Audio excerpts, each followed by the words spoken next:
welcome to Let's Take 5, the podcast where we take a cinema legend and then take 5 of their films to highlight their excellence and range. My name is Austin Luger. My name's Eric Martindale. But we, of course, are not doing a cinema legend this 5. We are doing something new. We're taking the broad concept of superhero films and then taking 5 of their eras to highlight really kind of what makes those eras special and what makes those characters special. One might say the excellence and range. Yes. Oh, my God. It fits. There, we finally worked it out. We did it. Last week we covered the film Superman. Coming up is The Dark Knight, Captain America Civil War, and Logan. But today we are covering Batman. Came out in 1989, directed by Tim Burton. This is the second cinematic adventure for Batman after Batman the movie, based on the very, very silly TV show.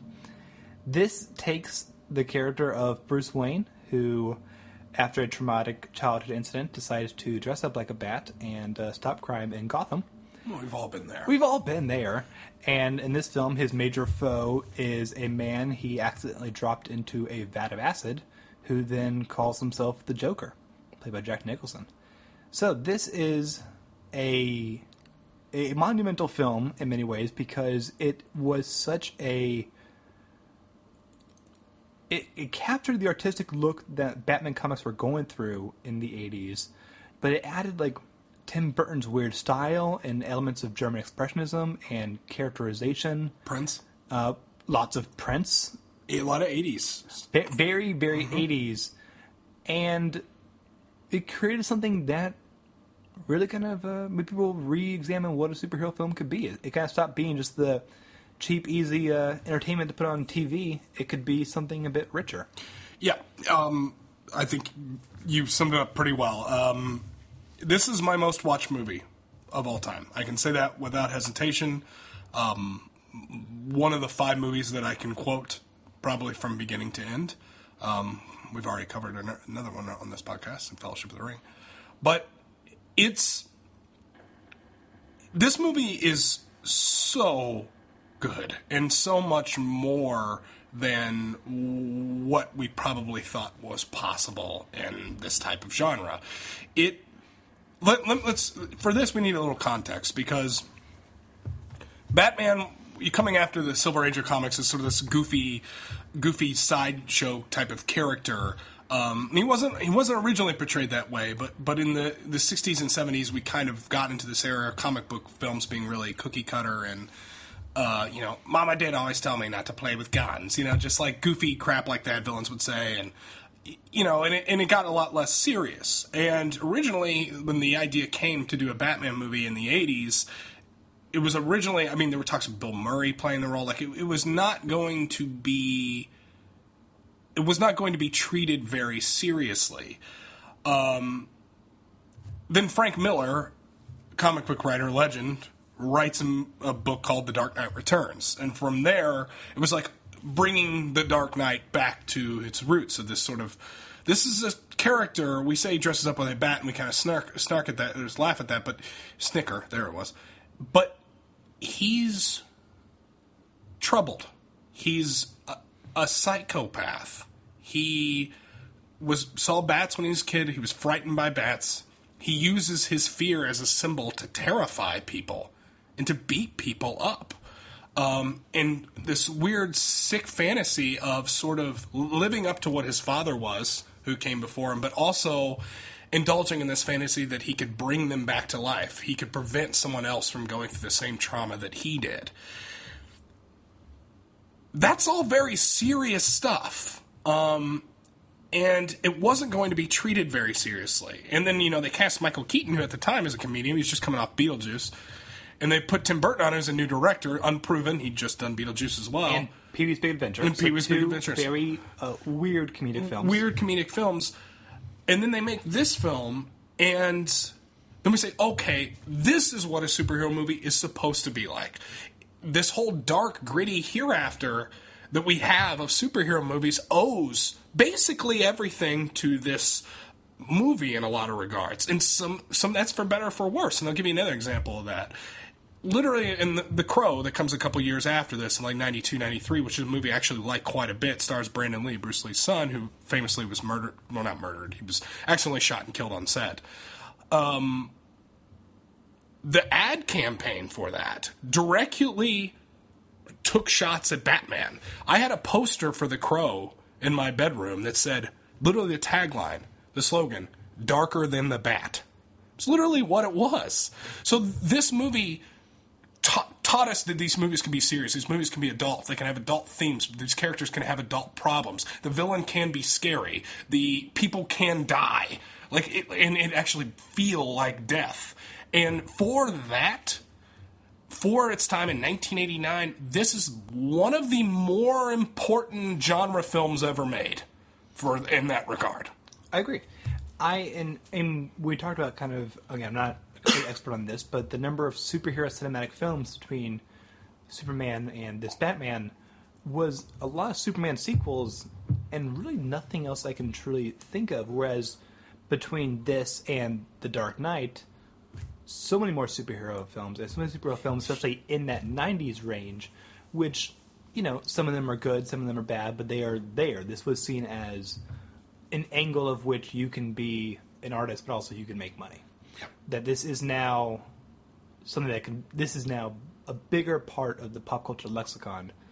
And to me, this is where I was introduced to Batman.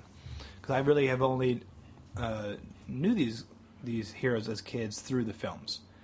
And this one, I definitely saw it before Beetlejuice. And was it my first Jack Nicholson film? I can't remember as well. But I knew he was a big deal. And this is a film that I liked it as a kid, but never kind of thought much of it. I was much bigger into Back to the Future or Ghostbusters. I was into those too. Yeah, no, I'm not saying that. But I think it's kind of funny that with our friendship, I've now seen this film 3 more times because of you. You have me sit down and watch this. Mm-hmm. And I still don't love it, but I find it to be really interesting. And it does improve upon one thing that Superman failed at, which is the use of the villain. It's not perfect, but it served as a thematic parallel in a way that Lex Luthor kind of failed to do in that film.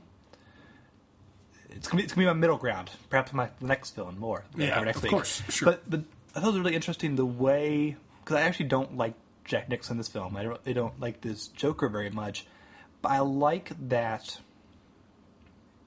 Essentially, he is also someone who is going through trauma. Yes. He was an asshole at the beginning. He goes through a near-death experience with all sorts of kind of chemical things, and he is aware of that, and he uses that to kind of shape the world the way he wants, in a similar way that Batman is wanting to do. And that, to me, that dynamic of what do you do in the face of trauma is interesting. Unfortunately, I find the world of this Joker to be little eye-rolling and exhausting, whereas Batman prefers to be in the shadows of a more interesting world. Does that make sense? Okay, so 2 things about that. Sure. That gets into the yin and yang, because people talk about, always talk about Batman is incredible. Batman's villains are incredible too, and that's what makes Batman so special, and the greatest of them being the Joker, and why those two make such a good pairing because in the early comics and a lot of it, and in the old TV show, Catwoman was the main sort of villain, and that sort of changed as the years went by, and then we started associating with Joker, and it was why these two? Why the Joker and Batman? I think you hit the nail on the head. It's because of what they represent. Batman, dark, chaos, order, dark, order, grim. Joker, happy, chaos, bright. Joker's comfortable in his own skin, and Batman never is. Yeah. See, that's where I think you're wrong, kind of. Okay. I don't think the Joker is comfortable in his own skin. To the point that he wants to make everyone like him so he feels comfortable. Oh, interesting. So, particularly in this film, because he's an artist in this film, which is, that's an aptitude of his. He likes to paint. And now he has a very distorted image of that post his, because you see the dossier on him earlier in the film. He's Jack Napier. This is not how this went in the comics, by the way. Excuse me. But you see Jack Napier, aptitudes, chemistry and art. It actually says that. And he loves art. He goes to the museum. But then he becomes a homicidal maniac, and he's, deforming his beautiful girlfriend's face because she needs to be deformed too. Like, that's his... And he's vandalizing art in the museum. Yes, because now it becomes something that frightens him almost and gives him like an anxiety that I don't think he's comfortable in his own skin. He has to put makeup over his face so he looks like a human being. And his mental break in the film occurs when he looks in the mirror. That makes sense. That I think makes him really interesting to me in this film. And I know that you say you didn't like Jack Nicholson in this film, which you know you're the only person alive that thinks that. Uh-huh. And I think that's fine. I just want to make one note about this. Actually, I'll save it. You had a point you probably want to hop on right there. It seemed like it. About the, mental break when he looks in the mirror. And something I just noticed this time about just kind of, I guess, the way he's distorting the world that I really liked as actually a more successful Burton-style joke. Because there are a lot of Burton jokes in film that do not work for me at all. But he hasn't made a good one in a decade, so. No.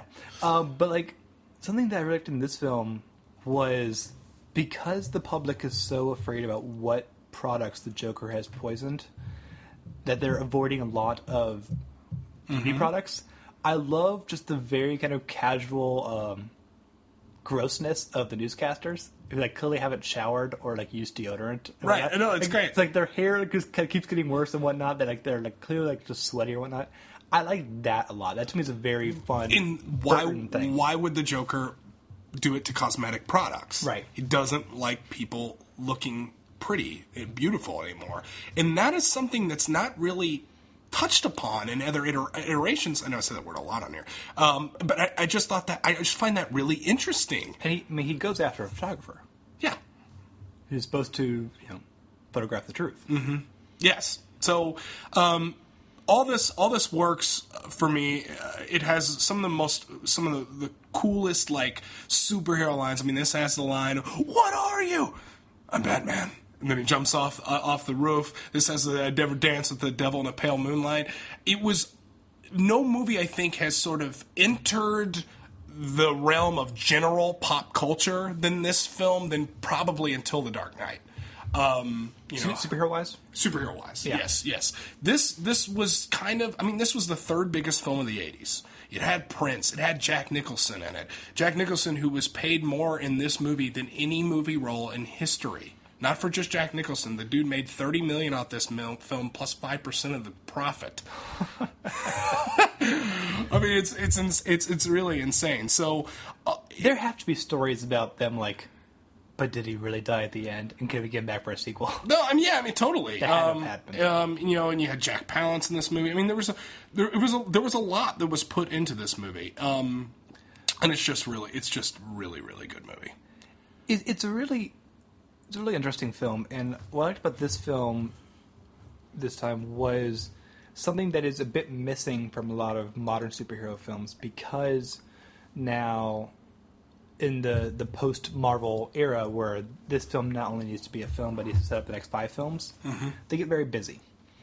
And I like movies, watching the Superman film we discussed last week and the Batman film this week, that get to really kind of explore the world more in small ways. And this actually felt like one of the best depictions of Gotham as a city. I think it is the best depiction of Gotham. And I include in that the TV show entitled Gotham. Partly because Gotham has always been depicted as there is crime here, it's gotten ridiculous, and we need to have a vigilante stop it. But Gotham has always been also a story about class. And you have a billionaire, Bruce Wayne. You have the corrupt mafia and the corrupt politicians and whatnot. This is one of the only Gothams where you get to see middle class and lower class people existing in the same world. Yep. And that means a lot, because for the first time it really felt like there is Gotham as a rock, and Batman is now entered it. It's not Batman's world at the beginning. It's him just kind of like visiting.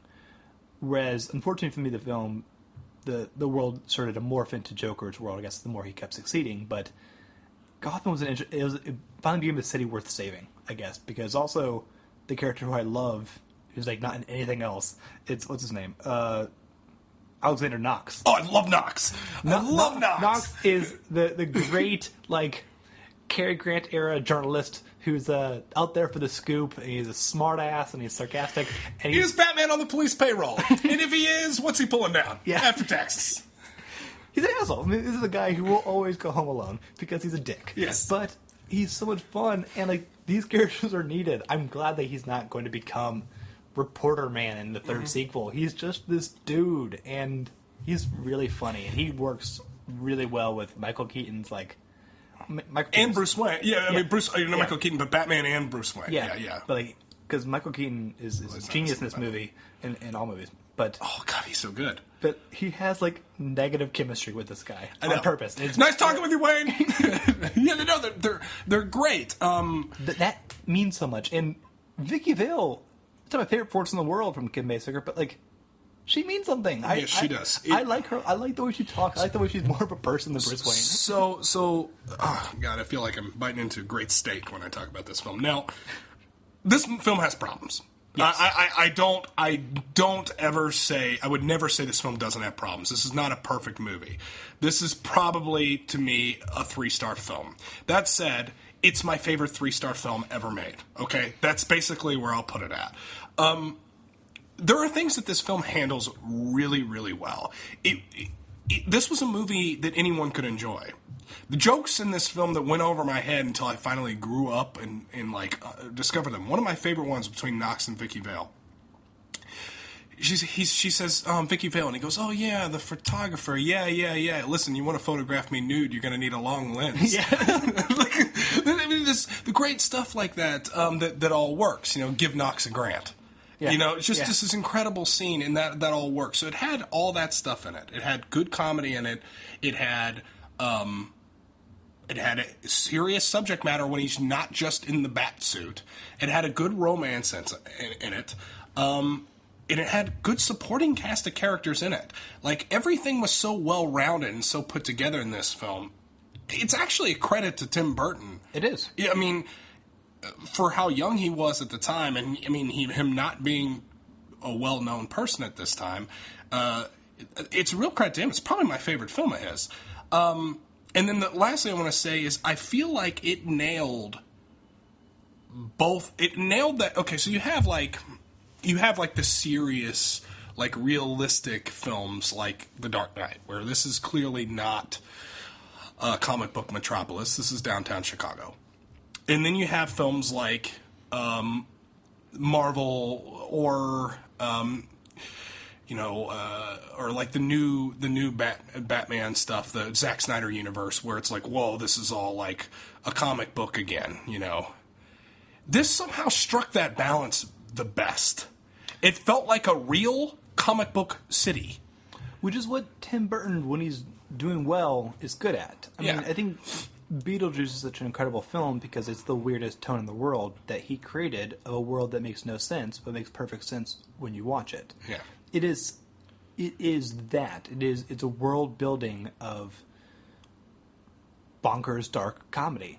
And that's really interesting. It really kind of works here in a way where it makes, with all these films, you make sense why they're wearing a batsuit, right? And you see it here. And to me, why this film worked as a character study was, this is the film where I see less of a distinction between Bruce Wayne and Batman, because Michael Keaton decides to play Bruce Wayne not as the poser playboy necessarily of like George Clooney or Christian Bale, or even the like super dark, broken Batman, as in like, I don't know, Ben Affleck or Christian Bale. You have a weird dude who's very, very smart, who would definitely go do this. Yes. And that means something, but like the way he's interacting, he's not lying, he's not necessarily putting on a face. This is how he's just naturally uncomfortable. Yeah. And you can see a guy that, like, oh, based on the themes he's saying and whatnot, but you just don't really expect this kind of quieter guy to go punch bad guys in a rubber suit with gadgets, whereas you realize, oh God, if that guy ever had the intention to, he would. Yeah, he has kind of, as you see early in the film with Bruce Wayne, he has a weird sort of anxiety about the people in his house, who he even says he's Bruce Wayne to. Yeah. You know, he seems a little aloof at times. I mean, he admits, I couldn't find my socks without Alfred. There's a scene where he just is walking around and setting things down, and Alfred's just behind him picking everything up. That date scene with Vicky Vale. And then I was right about to get to that. The date scene with Vicky Vale, this is one of my favorite things, is actually, because to get us to care about Batman, you have to first get us to care about Bruce Wayne. You have to make us care about the person in the suit. And Bruce Wayne, you know, he's on a date with Vicky Vale. They're at the house. He's not trying to impress her with his money. She comes to the house. She's sitting at one end of the table. He's sitting at the other. This scene's really funny. They're talking across the table. Could you pass the salt? She yells. He moves the salt down there. Well, the table is the longest table. The longest table in the world. So they're sitting there, and she just says, "Do you like eating in here?" And then he says, "Actually, you know, I don't think I've ever been in this room before." No, he says yes first. Yes, and then he looks around. Yeah. Actually, and then that, which you don't know the Joker, the truth, but like, he didn't think the date was going poorly. No, well, then he goes in the other room, and when he's in the confines of the small kitchen and Alfred's in there, he's able to loosen up, and it's like a completely different human being, and you get to see him be warm and sort of... Because he could talk to Alfred. Yes, yeah. and then she's there, and that's all really great, like, seeing him sort of go from there to there into that setting. So the money, if anything, in this film, seems to make him... like, put up walls, put up barriers. What's something else about him and Vicky Vale is that, like, again, I really like the dialogue between the two of them, but when she's annoyed with him later because he left to go be Batman and she didn't know what was going on, she's kind of ranting at him, and he's, like, trying to interrupt her to, like, tell her that he's Batman, and also he's just not very good at, like, a relationship conversation. Yeah. I love that, like, she says... I slept with you. I shouldn't have slept with you. Like, and then he goes. There's a wonderful thing like between this and I kind of mentioned last week, Superman. With these romances that it doesn't really exist now, superhero films.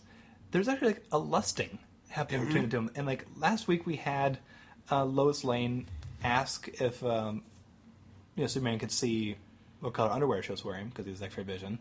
This one, she's sleeping with Batman. Yeah, actually, you get a feeling that it's more mature, and that Bruce Wayne perhaps wasn't going to talk to her again after that. Mm-hmm. I mean, she tries to meet him. Oh no, I'll be out of town, and then she's meeting you at the museum for 5 o'clock appointment. I'm not meeting her today, but she keeps going. Now, granted, it's because he's Batman, and he can't let people get close, and that's kind of her whole thing. Why won't you let me in? And he says, "You got it," and it's a really cool scene.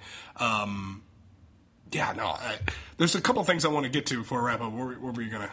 Well, I mean, we have to now kind of like. As last week, we have to, in the remaining 7 minutes or so, talk about the rest of this film, talk about Batman as a character, and what happened with this era. Okay, so the era I kind of talked about already, right? Like, this created that dark, gritty superhero movie. It did, and then like Tim Burton did it, and then they replaced him. I do. Hold on a second. Sure. Then, okay, Batman to me felt like Tim Burton working in the confines of a Batman story. Mm-hmm. This movie did gangbusters. It's the third highest grossing film of the 80s, behind, I think, Last Crusade and probably Ghostbusters. I don't remember. So that happens. Then they, of course, greenlight a sequel. And we get Batman Returns. We cast big stars again. We don't get Michael Keaton, or we don't get Jack Nicholson, but we get Danny DeVito. We get Michelle Pfeiffer, who are bigger stars than Michael Keaton. And Christopher Walken. We get them in this film. And this begins this era of making the villains bigger characters than Batman in the films. And then Batman Returns comes out, and I don't feel like Tim Burton is no longer working in the confines of a Batman movie because the first one did so well. They said, "Yeah, dude, you got this." I think Batman Returns is a train wreck. I think aside from Michelle Pfeiffer, it's pretty unwatchable. Yes, Michelle Pfeiffer, by far the best part of that film. And I think people look back on that movie with rose-tinted glasses because they hate the Joel Schumacher films so much, in particular Batman and Robin. Actually, I think Batman Forever is a better film. Me too. Than Returns. Forever, the only thing that's really actively I think not good about that is I don't think Tom Lee Jones is a good Two-Face because he's just doing Jack Nicholson as the Joker. And also not giving a shit. Yeah. Well, and most people always say that Jim Carrey is doing the Joker, because the Riddler sort of lends itself. He's just doing Jim Carrey. Yeah, he's just doing Jim Carrey, which kind of works for that character. Yeah. No, I actually kind of like Jim Carrey as Edward Nygma. I don't hate Batman Forever because I really actually think at the time, if you were going to replace Michael Keaton, which isn't what happened, Michael Keaton dropped out. Mm-hmm. Val Kilmer's not a bad choice at that time, actually, for Batman. I think that I actually can go with that. Yeah, I think he does a very good Bruce Wayne. I don't know about his Batman so much. I honestly forget, Nicole Kidman's in that movie. Yes, I know she's in it. Mm-hmm. I don't remember her being bad in it. I don't remember any scenes she has. Yeah, Chase Meridian is the character she plays. I don't remember. I just remember one really bad line where he goes, "We need to get you out of those clothes," and she's like, looks at him weird. There's a really long ellipses, and he goes, "And into a black dress. Tell me, do you like the circus?" I'm like, well, that's really weird. Right. And then they go see Robin. Yeah, and then they go see Robin. So the movie's not great, but I think it's better in Returns. I think Returns is terrible. And then, of course, we hit Batman and Robin, which in its own way was sort of ended comic book movies for a bit until X-Men came out. So... Yeah, well, so Batman and Robin, I never want to use the word cartoon or comic book as a negative thing, but if Batman '89, this one, created the perfect weird balance of the Tim Burton world that is respectful to comics and is not our reality, but its own reality, and that world was kind of corrupted with Returns, where it's stopped working and there's penguins with rockets on their backs and whatnot. It's so dumb. The world that's created in Batman and Robin is its own sort of artificial cartooniness. Again, it's hard to use that phrase when literally at that time there's a Batman cartoon that's on that's way better. That's so much better, yeah. But it does that where it's a cartoon world where there's no longer allowed to have any sort of emotional stakes or interest in any sort of examination of anybody, no matter how surface level. And that's what killed it, along with 10,000 Ice Puns. Yeah. I think that Batman and Robin sort of actually works in a, let's get drunk and just laugh. Oh, because they don't care. Because, that's... Because I remember I saw it a few years back, and I actually had more fun watching it than I thought I would. The movie's awful. The movie's absolute garbage. But it was just so... flame of glory awful garbage that it's in that way kind of fun to watch. You cannot go into that movie wanting to watch a Batman movie, but if you want to go in and watch one of the worst movies ever made, it's one of the most enjoyable worst films. Oscar-winning screenwriter Akiva Goldsmith. Yeah. But it's a movie that when they made it, they knew they weren't making the best Batman film. They thought they were making a fun time. Yeah. It's these guys again. They're now making episode 15 of season 2 of Batman the TV show. They're just doing the thing. But it's funny that you bring this up. You talked about the TV show, which I've seen a bit of. Yeah. So you also had at this time you had the Batman animated series going on, which to me it's the best cartoon ever made. The episodes for it crossed it did both an episodic and serialized structure. It kind of dealt with both, but there are a few duds in there, but they're few and far between. They're 24 episode season. The first 3 seasons are as close to perfect television you're going to get. If you want to watch a Batman TV show, don't watch Gotham. Watch Batman animated series because it's great, and don't just take my word for it. Google it. Look online. The show won an Emmy. And the writers for that show was one of the head writers on Lost. This is a big deal. It was a big thing. Paul Dini, who ended up writing the Batman Arkham video games. So, like, which have had some success as well, obviously. Great show. And then this all comes to a head in the Batman Mask of the Phantasm, which is sort of treated as sort of the end of the series, because it came out after the third season. And they came back for a fourth season later, but it's okay. It's not as good. Which is a better Batman movie than all the ones we mentioned here, except for Batman. I don't know if we've brought up The Dark Knight yet. Yeah, maybe. Okay, but it's way better than Returns and Batman Forever and Batman and Robin, which I had you watch that the other day. Better than Batman Begins as well. I like Batman Begins more, but yeah, it's a really good movie. So one thing that I wanted to add before we moved away from this, did you have anything to add there?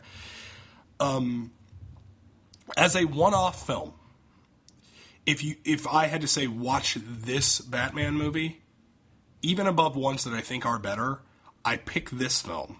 And I do it because the story is so self-contained within that there's no reason to watch another Batman film after this.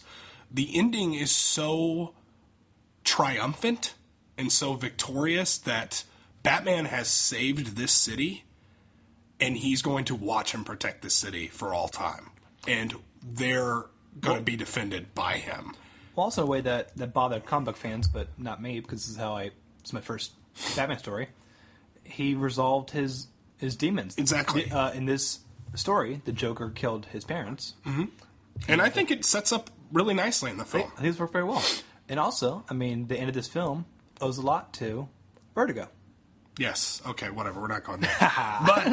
but so the ending in this film, you walk away hopeful. Batman, as a symbol, protects this city. And they show the light in the sky. It travels up to the buildings. Vicky Vale gets in the car and says, and Alfred says she's going to be late. And then she goes, I'm not a bit surprised. We pan up through the buildings while this beautiful Danny Elfman score plays. And it triumphantly, there it is at the end, the bat signal, and there's Batman standing there watching over the city. And that's the end of the film.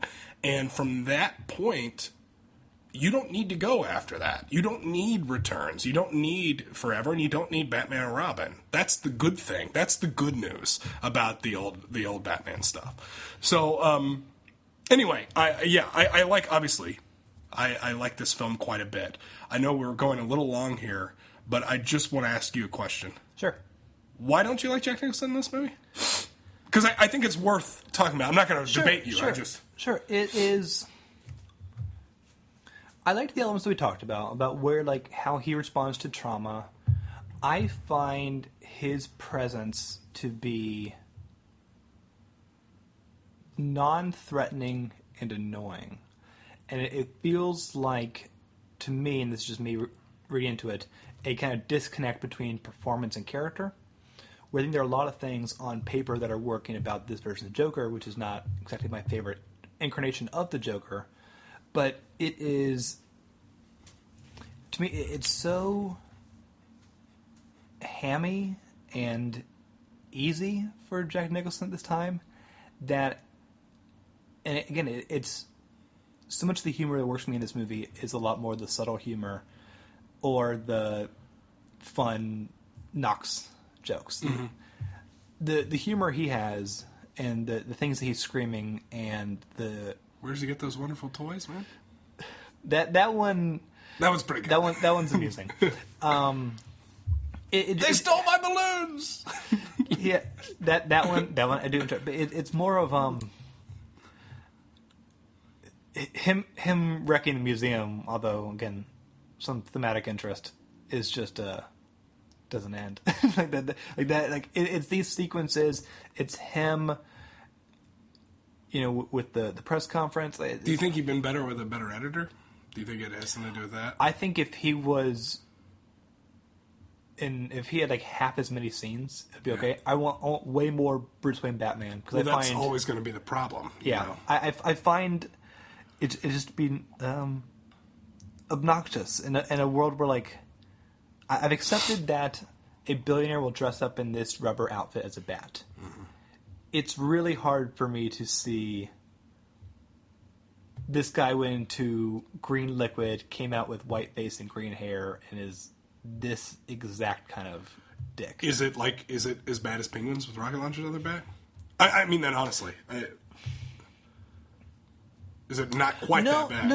No, because like we say that because if we haven't made that clear, in Batman Returns, there happens. are penguins with rocket launchers on their backs. So I can't think of a replacement, but I think with the right actor, you can make it fit, and with the right style, there were just too many moments where he just looked just like Cesar Romero from the TV show. Gotcha. And I was acting like him too. Yeah, no, I think it's fair. My favorite's always been Mark Hamill's Joker in Luke Skywalker. I know you know that. Mark Hamill's iteration from I keep saying that, from the Batman animated series. That's my favorite Joker. It somehow really nails that line of the clown and the homicidal maniac. Maybe I'm biased, but I think I like it's the exact same character, exact same performance, but I like him more in the video games because the gloves are off too. Yeah, the animation of the Joker is grosser. Yeah, and whereas he it's the same character. It's the same character, but I think I don't know. Maybe I need the bumpers on. That's the thing is, the kid gloves are going to be on a little bit. And that's totally fine. I mean, Mark Hamill's really good. There's this other guy who I think is really good. In fact, he won an Oscar for it. Yeah. We should talk about him next week. Yeah, I have a feeling we're going to. What movie are we covering next week? We're going to talk about The Dark Knight. Oh, did you say the greatest superhero movie ever made? Yeah, The Dark Knight. I know Batman's not a superhero, but come on, cut me some slack. It's the Super 5. Oh, no, shut up, audience. he's a superhero. We can talk about how the Doctor's the best superhero if you want. No, we won't be doing that. We will not be doing that. Anyway, I really enjoyed talking with you about this film. It's like kind of like having a podcast where I'm talking about Batman is like probably the greatest moment of my life. I look forward to you figuring out a way to make me rewatch this film next year. Yeah, you know what? I kind of want to watch it now. God damn it. All right, let's get out of here. It's been too long. All right, you can leave us your thoughts on Batman 89 at theartimore.com. Let us know what you think of Michael Keaton, this era, Tim Burton, the Joker, everything. Also, while you're there, you can check out the other podcasts, including Ad Absurdum, where the pop culture legal team took on the film Gattaca. And the Immortals, yesterday they talked about the film High Noon, which is kind of a heroic film. And The Gong Show, which is also a bit annoying. And I love The Gong Show as a kid. I used to watch it on Nick at Night. This is my first time watching it, and it's nuts. It's a thing. Yeah. Also, you can follow us on Twitter at The Immortals Pod and email us at letstake5@theartimore.com. Also, leave us a review on iTunes. Help people find the show. Eric, where else can we find you? Constant Immersion. That's my YouTube channel. I review video games on there. Check me out. And all right, so we're back next Friday with a review on The Dark Knight, and then after that, Captain America: Civil War and Logan. So I'm Austin Luger. My name's Eric Martindale. Goodbye, everyone. Never rub another man's rhubarb. What about Birdman? Don't kill me! Don't kill me, man! I'm not going to kill you. I want you to do me a favor. I want you to tell all your friends about me. What are you? I'm Batman.